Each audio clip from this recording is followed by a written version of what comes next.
அனைவருக்கும் அன்பான வணக்கங்கள். இது மகா பெரியவா ஆன்மீகம் யூடியூப் சேனல். 27/10/2025 ஐப்பசி மாதத்தின் 10ஆம் நாள் திங்கட்கிழமையில் கந்த சஷ்டி.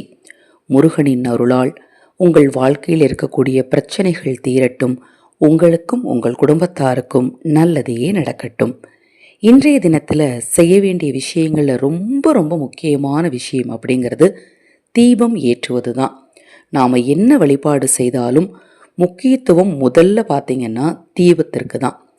நாம் நிறைய பூக்கள் வாங்கி பூஜை பண்ணுறோம், இல்லை நிறைய நெய்வேத்தியங்களை வைத்து பூஜை பண்ணுறோம், இல்லை நிறைய மந்திரம் சொல்லி பூஜை பண்ணுறோம். என்ன செய்தாலும் சரி, நீங்கள் உங்கள் வீட்டில் அஸ்வமேத யாகமே வளர்த்தாலும் சரி, முதலிடம் தீபத்திற்கு தான். இப்போ இன்றைய தினத்தில் சம்ஹார நேரத்தில் ஏற்ற வேண்டிய ஒரு தீபத்தை பற்றி இந்த பதிவில் நாம் பார்க்க இருக்கிறோம். நம்ம சேனலில் நான் போடக்கூடிய பதிவுகளில் உங்களுக்கு சந்தேகம் இருந்தாலும், அக்ஷயவாத்திரம் உணவளிக்கும் திட்டத்தின் மூலம் ஆதரவற்றவர்களுக்கு உணவளிக்க விரும்பினாலும், சத்ரு சம்ஹார வேல் பரிகார பூஜையில் பரிகாரம் செய்து கொள்ள விரும்பினாலும் 9344692042 இந்த வாட்ஸ்அப் எண்ணிற்கு தொடர்பு கொள்ளுங்கள். வீட்டில் வேல் வைத்திருப்பவர்கள் தவறாமல் இன்றைய தினத்தில் வேலுக்கு அபிஷேகம் பண்ணுங்க. வேல் முன்னாடி கண்டிப்பாக நல்லெண்ணெய் தீபம், சாந்தத்தை ஏற்படுத்தக்கூடியது நல்லெண்ணெய் தீபத்தை கிழக்கு திசையை நோக்கி ஏற்றி வைக்கணும்.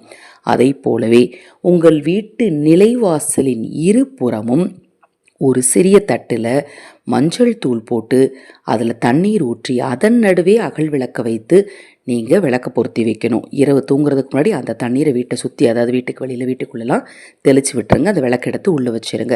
மாலை பொழுதில் சம்ஹாரம் ஆரம்பிக்கிறதுக்கு முன்னாடியே கூட இந்த தீபத்தை நீங்கள் நிலைவாசலில் ஏற்றி வச்சிடலாம்.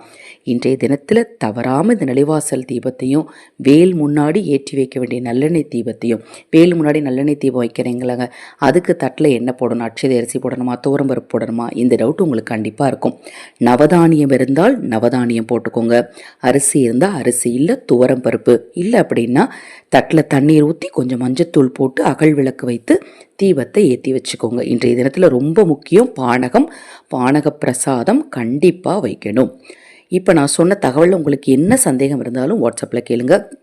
தொடர்ந்து நம்ம சேனலை பாருங்கள். இன்னும் எண்ணற்ற பதிவுகள் தொடர்ந்து வர காத்திருக்கு. அனைவருக்கும் எனது அன்பு வணக்கங்களை கூறி இந்த பதிவினை நிறைவு செய்து கொள்கிறேன். ஹரஹர் சங்கர, ஜெய ஜெயசங்கர, மகா பெரியவா திருவடிப்பாதம். சரணம் சரணம். நல்லதே நடக்கட்டும்.